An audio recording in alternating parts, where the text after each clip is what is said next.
I woke up to find that my husband and I had swapped bodies. I looked down and saw my best friend lying in my arms. I pushed her impending kiss away, saying, "Let's take a picture to commemorate this." In just 3 days, I arranged a seamless divorce process for my husband, ensuring he left with nothing. Is there anyone more thoughtful than me in this world? I woke up to find I had become my loathsome husband, Leo. A beeping sound persisted in my head.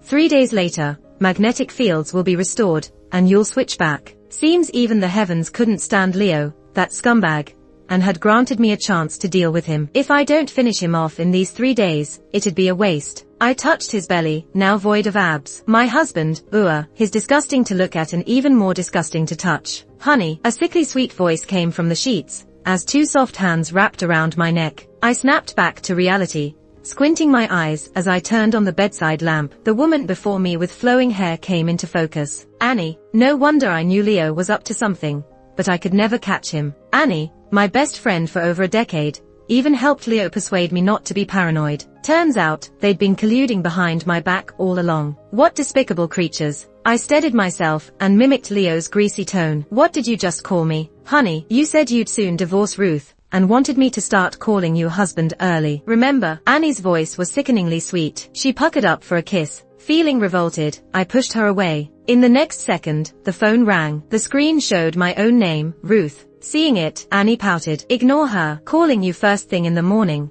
She really doesn't trust you at all." I chuckled. "We're in bed together. Do you think she should trust me?" "What are you saying? Liking someone isn't a crime. Even though you're married, the one not loved is the real intruder. We are true love, aren't we?" She batted her eyelashes coyly. I stared at her, asking, "Remember when you were hospitalized? It was Ruth who took care of you day and night for a whole month. And when those thugs were after you, she grabbed a stick and rushed over. When your mom had an accident, she sent you 100,000 without a word. Did you forget all that?" Uncomfortable under my gaze, she mumbled, "I didn't ask for her help. She offered." Now she's blaming me. "Leo, you're acting strange today. You always complained that Ruth is just a nagging old hag trying to tie you down with money. Why are you defending her now?" I felt waves of disgust. Thinking about the acts they put on in front of me made me want to vomit. When I first noticed Leo's infidelity, my heart hardened. I desperately wanted a divorce, but he refused, fearing a loss in property. I had been there for Leo since he was a penniless kid,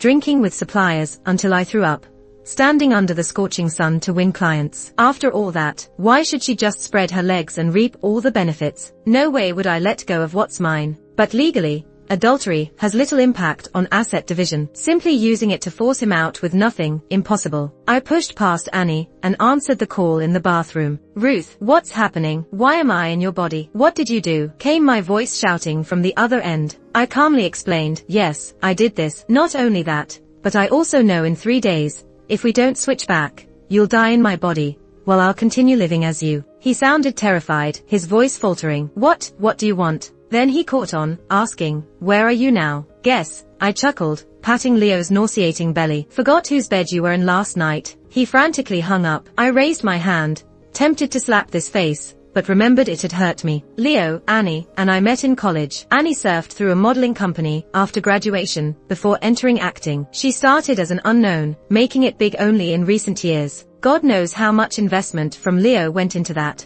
Leo, from a poor rural background, made it to a top university through hard work. I helped him establish his roots and grow his career in a prime city. Now, these deceitful dogs had hidden their affair so well that I couldn't find a shred of evidence. I brought Leo to our home, and he immediately began apologizing. "Ruth, I was wrong.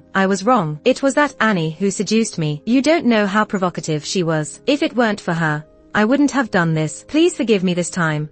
I promise I won't do this again." I eyed him disdainfully. "What a scum." I feigned hurt, asking, "Really?" Knowing my soft demeanor these past years, he furiously nodded. "It's true, I've rejected her, but she keeps pestering me. You know her company has shares in ours. I only dealt with her because she's your best friend. Ruth, you know, you're the one I truly love." I eyed Leo's pig face, asking, "Can you promise to stay away from her from now on?" I can. I took out a guarantee agreement and said, "Sign this guarantee letter, and I'll trust you. Otherwise, I really won't have any sense of security." "Oh, wait, it should be me signing now. How about you watch me do it?" I waved the paper in front of him. He wanted to snatch it and read the contents, but the moment I glared at him, he pulled back. I wrote Leo's name on it. Nice, even the writing matched his. He probably thought, with my personality, I'd just write some sappy declaration about being devoted or something. So he didn't press the issue. Unfortunately for him, he was wrong. This guarantee agreement states that if he cheats again, I can sue for divorce and take him to the cleaners. My chance of winning is high. Leo urgently asked me, what's going on with us? Do you know how to switch back? What did you do? He's big into business and superstitions. I made up a story on the spot, and he bought it completely. Hey, the deity we worship at home appeared in my dream. He said you offended a higher-ranking deity while working outside and got cursed. That's why this happened to us. But don't worry, the deity gave me a way to fix it. You need to stay in the deity's room for a few days. Light incense 3 times a day, and kneel for 2 hours each time. Not a minute more or less. If you do this, we'll switch back soon. An impossible situation like this naturally makes superstitions more believable. Leo thought for a while, then accepted my explanation, but he asked, what about you? Don't you need to pray too? I can't be the only one doing this. I said, yeah, the deity is also sexist. This tough task is meant for me to do in this male body. Like, come on, in rural areas, only men can worship deities. Leo stared at me. You're not lying to me, right? I replied coolly, if you don't believe it, so be it. Honestly, I'm quite enjoying things as they are now. He gritted his teeth. Fine, Ruth, I trust you, but you better not be lying. I work hard to make money and support this family. Think about it. If we can't switch back, what will happen to our company? Support me. Has he lost his mind? I own almost as much of that company as he does. Can't switch back. What will happen to the company? Has he forgotten who single-handedly held up the entire company at the beginning? The doorbell rang. Instinctively, I went to open it. Leo was sprawled on the couch, still as lazy as ever. But before I could get to the door, it swung open. It was Leo's mom, Jenny. I really can't stand her habit of barging into our home without a word. No matter what Leo and I are doing, even when I've changed the password lock several times, she still manages to get it from Leo. As soon as she saw me, she beamed. She never smiled at me like that. Every time she came, she always looked at me with disdain, rolling her eyes behind my back. Several times, I caught her doing it. Oh, Leo, Mom brought you some farm fresh eggs. Tell Ruth to cook them for you. You're looking so thin and unhealthy. While taking off her shoes, she saw Leo lying on the couch. Immediately, she made a face and pulled my arm. Look at her. Look at the state she's in. I told you not to marry this useless woman, but you didn't listen. I coldly asked, so, what kind of woman should I marry then? Jenny got excited. Oh, I've been meaning to tell you. Your aunt's daughter just returned from studying abroad. She's gentle, sweet, and can cook a great meal. If you married her, you'd be well taken care of. Noticing my expression, she quickly added, Mom's just saying. At this point, Leo also saw her and happily called out, Mom. Unfortunately, she acted like she didn't see him, rolled her eyes, and went straight to the kitchen. Leo scratched his head, looking confused. I smirked. He habitually followed her into the kitchen, trying to talk. I followed, listening through the doorway. Jenny made a lot of noise, like venting her displeasure at me. Leo, still trying to please her, called out, Mom. He didn't seem to realize he's no longer in Leo's body. Just wait, Jenny won't be kind to him. And sure enough, after a series of loud noises, she sourly asked, how long have you been married to our Leo? How come there's still no sign of a baby? Have you been to the hospital for a checkup? Did you drink the herbal medicine I gave you? Leo explained, Mom, we're both healthy. It's just that we're really busy. We'll plan for a baby later. Busy? Jenny raised her voice. You do nothing all day. What's keeping you busy? Having a baby only takes 10 months. Don't make excuses for your incompetence. If you can't bear children, then get out of the way and let someone who can do it. Our family can't just end with you. Can you bear such consequences? Leo backed away, scared, looking at his mom in disbelief. I smirked. Jenny is famous for having 2 faces. In public, she's gentle and kind. Behind closed doors, she's vile. Naturally, Leo couldn't believe that his usually meek and quiet mother could be so nasty. Still dazed, Leo watched as Jenny prepared a pot of herbal medicine and set it in front of him. Just the sight of that medicine made me nauseous, physically and mentally. Initially, Jenny coaxed me into drinking it, saying it was for my health. Trying to be polite, I endured it for a while, until one day, I overheard her on the phone, asking why there was no result after I had been drinking it for so long. That's when I realized what I had been drinking. Later, I even found out it contained placenta and other disgusting stuff. I refused to drink, but Jenny always had a way to make me. Just like now, she was forcing Leo to take his medicine while nagging at him. Mom, I don't want to. He pushed back, but with my small frame, How could I ever resist Jenny, who's been doing farm work for years? The dark liquid medicine trickled down from Leo's lips, neck, and soaked into his clothes. After being forced to drink it, he rushed to the side and immediately threw up. Jenny pretended to comfort him. Oh dear, drink it, and you'll feel better. Sorry, I might have been a bit forceful. I used to feed my Leo the same way, don't mind it. Saying that, she seemed in a good mood, with her wrinkles and flesh all squeezed together in a smile. I went over to check on Leo. Tears were streaming down his face as he pitifully asked me, "Why has my mom changed like this? Does she treat you like this in private?" I raised an eyebrow. You know your mom better than anyone, don't you? Jenny had so many complaints about me, her city daughter-in-law. She gossiped in the village about me spending too much money, not being domestic, not taking care of the family, and even when she visited me, I never showed her a good face. So, in their village, I had earned quite a reputation as a malicious daughter-in-law who mistreated her mother-in-law and was greedy for money and pleasure. At first, I shed a few tears over it, but eventually, I couldn't be bothered. What could she do to me? I bought our house. I own half of the company. If I got really mad, it would be bad for everyone. Leo wiped his face and sighed. Mom's just a bit anxious to have a grandchild. She means no harm. She raised me alone, eating barely anything. It wasn't easy for her. Stop. I laughed coldly. She raised you, not me. Don't bring that up with me. She's your mom, not mine. Leo wanted to argue, but held back. Ruth, about the phones. Shouldn't we switch back? I have a lot of company matters to handle. Oh, you mean there are things on your phone you don't want me to see, right? I asked him. I continued, what if a client calls you? Are you going to respond with my voice? Aren't we husband and wife? Is there anything on your phone I shouldn't see? Or is there another lover besides Annie? Leo waved his hands frantically. No, absolutely not. I gently brushed his hair. Honey, just bear with it for a few days. Once this passes, we'll switch back and have a child, and live well. It's my fault for not caring enough about you, making you seek warmth elsewhere. Surprised, Leo asked, really? This was the first time in years I had been this close to him. He used to long for this. I smiled and nodded. Don't worry.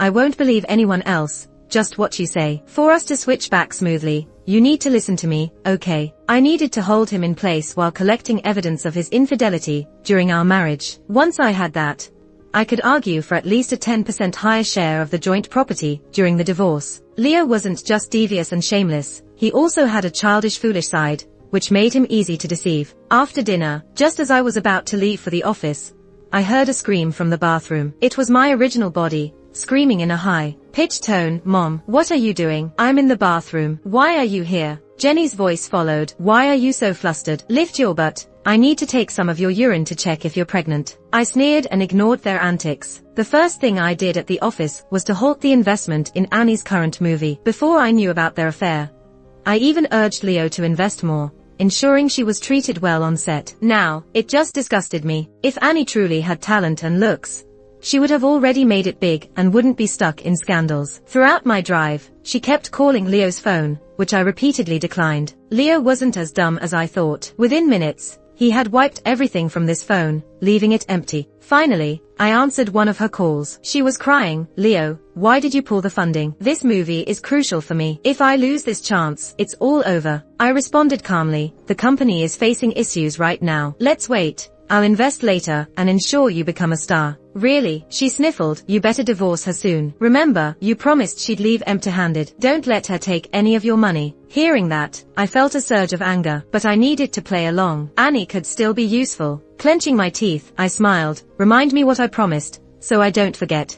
Her voice immediately turned cheerful. You said you only married her because she had a house and car and helped you start the business. Once you succeeded, you'd kick her out of the company control. Then, with a small sum, you'd get rid of her. Good, very good. In a normal divorce, she'd get half the marital assets, and these scumbags didn't want that. I hung up, saving the recording onto a flash drive I always carried. Leaning back in my chair, I felt a mix of fear and determination. To be honest, if it weren't for this unexpected event, I might have just turned a blind eye and slowly planned for a divorce. But now, since the heavens have given me this chance, there's no way I'm letting Leo and that woman off the hook without ruining their reputations. I thought it over carefully. Leo is obsessed with crafting his public image. His reputation outside is that he's successful, self-made, young, and devoted to his wife. The media usually raves about his supposedly deep love. People in business hate being branded as someone who abandoned their spouse. It indicates a lack of credibility. Partners think twice before working with someone like that. That's why Leo frantically maintains this image with business contacts and the media. He keeps his affairs tightly under wraps to avoid being exposed one day. But right now,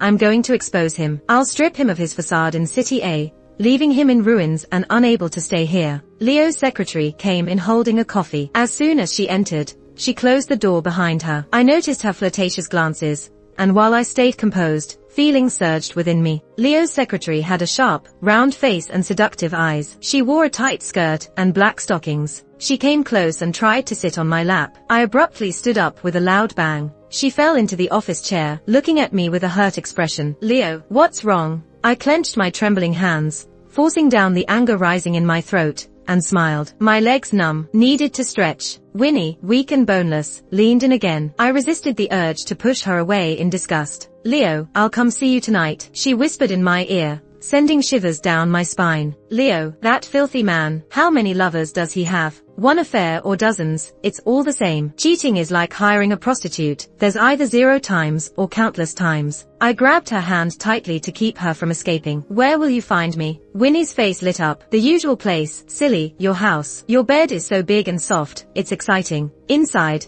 I was shaking uncontrollably, the disgusting and dirty sensation running through my veins like it would explode at any moment. So, Leo is with this woman. It's beyond revolting. I played along. Will you wear my wife's nightgown again this time? Winnie grimaced. Your wife's nightgowns are too ugly. They don't look good. This woman, wearing my nightgown, in my bed, with my husband. I was near my breaking point, yet I felt oddly calm. Disgusted, I thought about those worn nightgowns. I wanted to burn them all. That bed, I wanted to hack it to pieces. I hugged her tightly. She seemed to enjoy it, clinging to me and pouting. I asked, I bought you quite a few things, right? Tell me what you're missing, so I can get them for you later. Her face lit up, and she listed out everything Leo had given her. Bags worth tens of thousands, cars worth hundreds of thousands, items totaling in the millions. Winnie, I called her, testing her. I accidentally erased everything in my phone's album. She giggled. Oh, you mean those videos? Don't worry, I saved them well. I often watch them. Do you want them back on your phone? No need, I said. Phones can be lost. I have a USB drive here. Copy them for me. After dealing with Winnie and getting the videos, I realized they really were thrill seekers. They had recorded everything. I took a quick glance. They tried every possible trick. Leo called me from my phone. I picked up. I just finished kneeling. Everything okay at the company? I replied nonchalantly, no problems. What could go wrong? Just stay home and rest. You're responsible for all the matters we salvaged. John's secretary didn't make any mistakes, right? Raising my voice, I answered, no, John is diligent and responsible. You should give him a bonus. You hired a good secretary. He chuckled awkwardly in agreement. Later, I found out that besides Annie and Winnie, Leo even had a clean, sweet-looking college girl from the art university. He paid her a monthly allowance of $100,000. She happened to call recently, asking for her allowance. What a filthy dog of a man. I no longer had the energy to deal with his numerous affairs. The most crucial thing now was to handle everything before the third day arrived. Though he tried to delete the evidence, with some tricks and my connections, I uncovered all of Leo's dirty deeds. From hotel records to payments for lovers' allowances, and all the investments and gifts for them. Leo spent over $90 million a year on these 3 women. And that's just the obvious expenses from the records. As I gathered evidence, I also transferred all assets using Leo's identity and prepared the divorce agreement, already signed. I stored all the evidence securely in a place known only to me,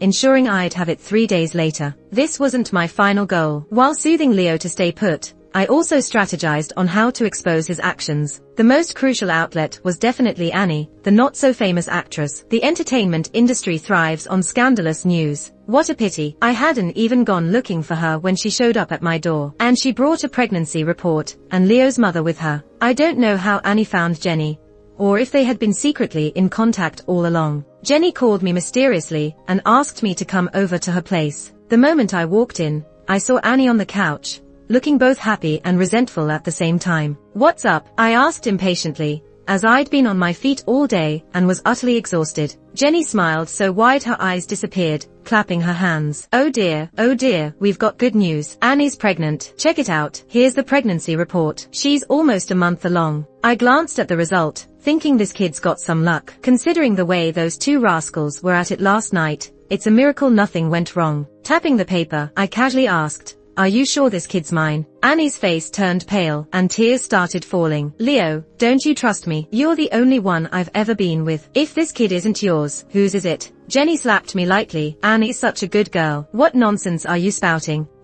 According to what I found out, Annie's not just involved with Leo. Who knows whose kid it really is? But I wasn't planning to take Leo's green hat off his head for him. "So, what do you want to do?" "I have a wife now. This kid will be a bastard." Jenny scoffed. "That's simple enough. Annie already said she can give the kid to you and Ruth. You can make up some story and tell Ruth it's a child from the welfare home. Raise it under your and Ruth's name. Problem solved. Annie's willing to compromise for you. What a wonderful girl. And someday, when you divorce Ruth, you can get custody and marry Annie. Then you'll be a happy family of 3. What a grand scheme." I clenched my fists, resisting the urge to tear them apart. I smiled. "Sounds good. Just make sure Ruth doesn't find out. I'll find a private nursing home. Mom, you stay with Annie there. Take good care of my kid so it's born safely." "Oh, wonderful." Jenny was overjoyed, clearly itching to hold her golden grandbaby. I arranged for someone to control Annie and Jenny and took a series of photos documenting Annie's trips to the hospital. The next day,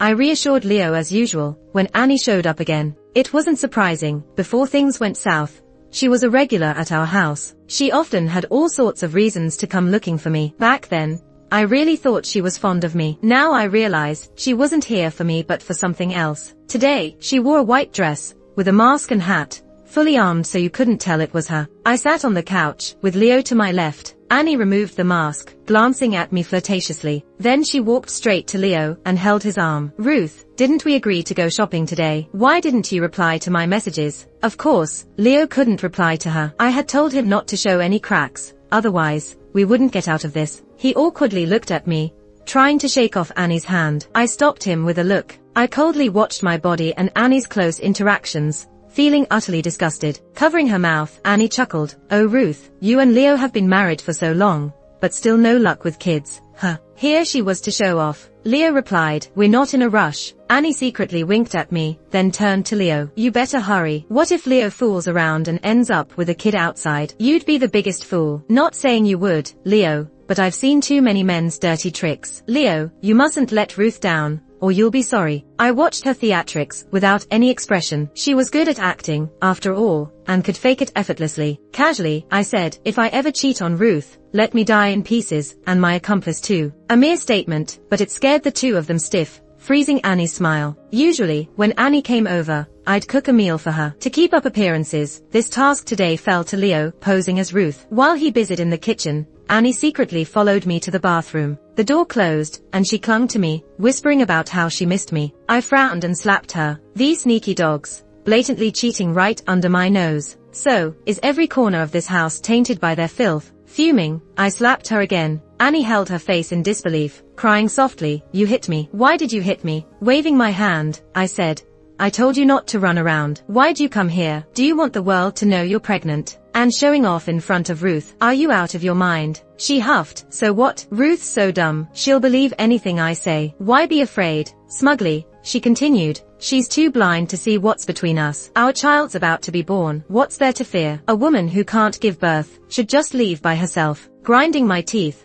I wished I could kill her and scatter her remains. Yes, I was dumb, blind even, to mistake a venomous snake for a harmless flower. I glanced at the hidden camera in the bathroom. I should have installed it earlier. Otherwise, I wouldn't have discovered their dirty dealings this late. I pushed Annie away. "Enough, I've got all the evidence I need." She pouted and leaned into me seductively, complaining, "What's the matter? When Ruth used to cook outside, you'd always find time to see me. Now you don't miss me anymore." Saying this, she pulled my hand and placed it on her body. I turned my face and glared at her menacingly. Frightened by my gaze, she shrank back. After subduing her, I calmly walked out. The meal Leo made was a mess. I glanced at it, grabbed my keys, and headed for the office. "Ruth, my agent called. I have to go. Let's schedule another day since you're busy today," Annie said as she left behind Ruth. It suddenly hit me. In the past, Many times Leo left first and Annie would always have some excuse to leave right after him. This time, I wanted to see what dirty, disgusting things they were up to. I didn't get far before Annie caught up with me. She plopped herself into the passenger seat in the underground garage. She clung to me and purred, "Honey." I watched her performance with calm indifference. Even if she called me daddy in Leo's body,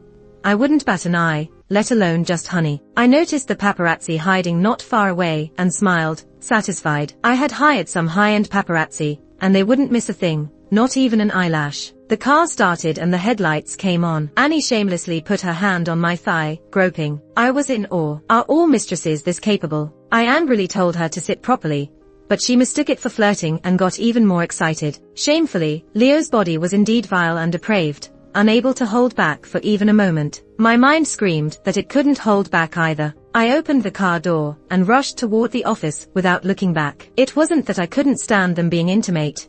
They could do it in outer space for all I cared. I just didn't want to see it. A month ago, Leo's company had started preparing for the anniversary celebration, which would be the morning after we switched back. I planned to give everyone a huge surprise. In front of Leo, I promised everything was fine with the company. I told him the celebration was under control. He was scared to death of not switching back, so he prayed constantly. He anxiously asked how many days were left. I said it was soon. It really was soon. We'd switch back tomorrow night. Of course, I wasn't entirely sure. If we didn't switch back, I'd just deceive him again. So, I needed to prepare for both outcomes. If we didn't switch back, then the things I signed would stay hidden for now. I wanted to use Leo's despicable body to do things that would ruin his reputation, but then I realized he represented the company's image, so I couldn't let him mess up before I got control. My initial thought was to take back what was mine and let him off lightly, even though he cheated. Trust me, when men cheat, society disapproves initially, but then they get labeled as charming. Cheating accusations hardly affect them, but if it was me cheating, I'd be shamed forever. That's society's biased moral high ground against women. I wanted to destroy what he valued most and spare his life as a favor. That was until I accidentally found some documents related to my dad's car accident. Reading them, my blood ran cold. Every cell in my body screamed to kill those two bastards. 5 years ago, I was rushed to the hospital for acute appendicitis, taken by Annie and Leo. It was a minor surgery, so I told them not to worry my dad. When I woke up, Annie tearfully told me it was raining and slippery. My dad collided with a truck and couldn't be saved. My dad was in good health and could have lived to 99 if not for the accident. But rushing to see me, he lost his life. I felt like drowning, crying non-stop, never questioning why he knew I was sick, or why my dad, who disliked driving, drove Leo's old car that night. Looking back, that's when those two started conspiring, consuming everything my dad and I had. Leo and I had just graduated a year prior, struggling to start a business. After my dad's death, I invested his inheritance and property into that company. I was a fool, an idiot, to let my dad be taken advantage of. My hands trembled holding the documents, covering my mouth to stifle my cries, tears blurring the words. The car's brakes were tampered with. The overwhelming hate and rage nearly consumed me. I followed the evidence trail, quickly capturing the key figures involved by spending a lot of money. The truth was simple, yet I'd been deceived for years, thinking it was just an accident. I went to the cemetery, only looking at my dad's tombstone from a distance. Leo's body wasn't worthy of being near my dad's grave. Even though it housed me now, it was too filthy, undeserving even of kneeling and begging for forgiveness. He deserved hell, serving time for his sins. I remembered introducing Leo to my dad. My dad didn't like Leo, secretly advising me to choose someone else, saying Leo had bad omens. At that time, I laughed at him for being superstitious. He saw how much I liked Leo and didn't say much. After my mom gave birth to me, she passed away. From my birth to my growing up, it was always him working hard, pulling me up. Whatever I wanted, he would satisfy me. Even when I wanted to play dangerous games, he would indulge me. He'd silently watch over me while complaining. Just like when I fell for Leo. He wasn't happy, but still told me, if he bullies you, come back home. Dad will back you up and get revenge for you. If he dares to mistreat you, even a little, Dad will make sure he regrets it, even if it's the last thing I do. I missed my dad so much. Over these years, I never dared to think of him. If I did, I'd feel it was my fault he died. If I hadn't gotten sick, he wouldn't have died. I crouched down, crying uncontrollably. The cemetery guards were used to it and let me cry for a long time. I flipped through the content the paparazzo shot of Annie for a day. Inside, there was a man. The paparazzo thoughtfully labeled the name, some director-producer. I quickly edited a video, vividly describing everything, then registered an account overnight and found Jenny's number. I sent her the video. I had the paparazzo pose as a caregiver to sneak into the sanatorium and record Jenny and Annie's fight. Jenny saw the video and immediately dragged Annie, who was sleeping next door. She demanded if Annie was cheating with another man and if the baby was that man's. I've seen her strength. Annie, weak like a chicken, was yelling while Jenny held her up. Their voices escalated. Annie cursed her for being a nosy old hag. Jenny got so angry she slapped Annie, making her spin and hit her stomach on a sharp table corner. Annie was taken to the hospital overnight. Jenny called me first to complain, exaggerating what Annie did. She proudly said it was good she'd gotten rid of that bastard. The family couldn't bear the shame. So ruthless. They were all cruel, watching them bite each other like dogs. No matter how big the scene got, Leo was over there kneeling and praying, unmoved, because I had someone guard him, protecting my own safety. News from the hospital said Annie had multiple abortions before and shouldn't be able to have kids. Getting pregnant now was a miracle. My friend, a renowned gynecologist, said Annie almost bled out during surgery. They barely saved her. Unfortunately, she was saved, but she'd never have children again. But that's okay. Some things, making her watch in misery alive, is the real karma. First thing Annie did upon waking up was call me to complain. I put on speaker. Her voice came through the phone. Your mom killed our child, and you say nothing. Are you even a man? Leo, I've been with you since I was 18. I swallowed my pride when you got married to be your mistress. Finally got pregnant. And now your mom suspects me of cheating and killed our baby alive. I asked her, what do you want? What's that sound? What's going on over there? I was holding Winnie's waist, pinching her to make sounds on purpose. I hung up without a word, letting Annie go mad over there. Her karma hadn't come yet. Winnie got upset. I casually said, if you didn't annoy me every day, I would have more time for you. Seeing her thoughtful look, I coldly laughed inside. Watching dogs bite dogs was the most fun. Sure enough, at night, an unknown blogger posted blackmail material on Annie online, half fabricated, half true. This blogger, writing like the original wife, accused Annie of being a cheater. Pity, Annie's popularity wasn't as high as top stars, but her image was of some vibrant sweet girl. Last year, she boosted her fame partnering with a male lead in a costume drama, gaining many die-hard fans who defended her online. The blogger got banned by her fans. Only screenshots left circulating online. Her fans called for legal action against the blogger, cursing on the studio's account, then stormed Annie's account, babying her heartbrokenly. Since Winnie didn't post evidence, Annie stayed unafraid, posting on Facebook that night, emphasizing single. Her fans were inspired, praising their brave girl and liking her more. Ridiculous. Let the bullet fly a bit longer, and let the boomerang hit harder. That night of the company celebration, I made a point to drive Leo, took him to the most expensive salon, picked the priciest outfit, and did heavy makeup. I drove the makeup artist out, took the tools, and meticulously applied it. They say daughters look like their fathers. My dad was handsome when young, and my face resembles his 80%. Tonight's a big deal. Every demon and ghost will be there to watch this fight for free. Naturally, I had to dress perfectly. I had to win this battle flawlessly. Leo looked at me lovingly. Thank you, Ruth. Thank you for forgiving me and managing the company so well. I smiled. You're welcome, because I never forgave you. I'm here to destroy you. I can't really tell the time. I'm not sure if it's the moment I'll switch back, but it doesn't matter. Whether it's sooner or later, I am confident I can take him down. Leo linked his arm through mine. I looked at my own face, and it seemed like my first formal appearance at the company since getting married. Everyone was so surprised that they crowded around Leo, calling me Mrs. Boss. He was good at acting, smiling appropriately. I watched as Winnie genuinely complimented Leo's looks, calling him sister. If I didn't know the truth, I might have ended up with another snake-like friend. Oh right, where's Jenny? I looked around. The illiterate woman was putting on airs, hanging with the high society ladies, and letting it get to her head. Good. All the industry people are here, the media is here, the partners are here, and the time is right. I was holding a microphone on stage, giving a speech, when the big screen behind me slowly changed from dark blue to a sickly look. The audience screamed. Cameras from the media were clicking non-stop. Leo, with heavy makeup I had applied on him, looked shocked and waved his arms wildly. Who did this? This isn't real. It's faked. I glanced at the big screen. From Annie to Winnie to Leo, every move, every erotic expression was clear as day. The paparazzi I arranged to sneak in were thrilled, immediately starting to write their stories. Jenny, sitting in the audience, looked paler than a wall. The audience was in chaos, people pointing fingers and sending messages. It seemed it wasn't time to switch back yet. I glanced at the doors being pushed open by the police with some regret. Looks like he'll have to spend a few days in custody. But first, I have to deal with everything else, including the divorce and the company. The next second, a white light flashed through my mind, and it felt like my soul journeyed for ages. When I opened my eyes again, I was back in my own body, wearing the dress I picked out for today. I collapsed back in my chair, feeling weak all over. Looking up, I saw Leo collapsed on stage. After a dazed moment, he furiously demanded the video be turned off. I grabbed my skirt and walked up on stage,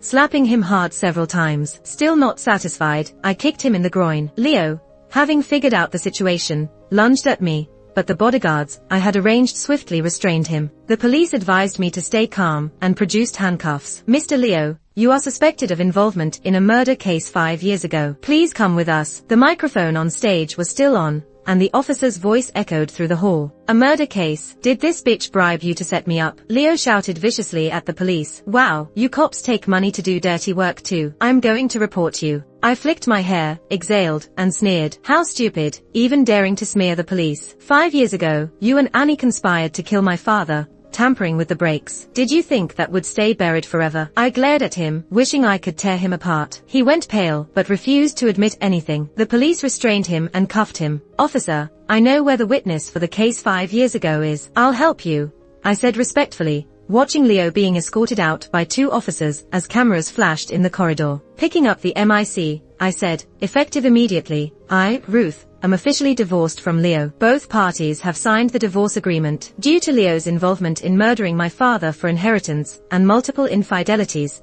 during our marriage, I filed a lawsuit demanding Leo leave with nothing. All of Leo's shares in K Group will be merged into mine, and I will take full control of K Group. Leo was arrested, and Jenny fainted on the spot. I gave her a cold glance and walked away. The internet was on fire already. Originally, this story would only be on social news, but adding Annie made it hit the top searches. Watching the online outcry against her, I calmly fueled the fire, releasing all the evidence I had. Her die-hard fans felt betrayed seeing their sweet goddess's true colors, and they erected high walls of curses against her. Reporters swarmed her rehab center, some even bringing a truckload of eggs to throw. All her endorsements terminated contracts and demanded compensation, reportedly amounting to millions. Annie and Jenny then pleaded at my door. Annie begged for my help, invoking our decade-long friendship. Jenny requested lenience for her son, citing our marital ties. I coldly stared at them. Now you think of our marital ties. When you helped your son's mistress scheme against me,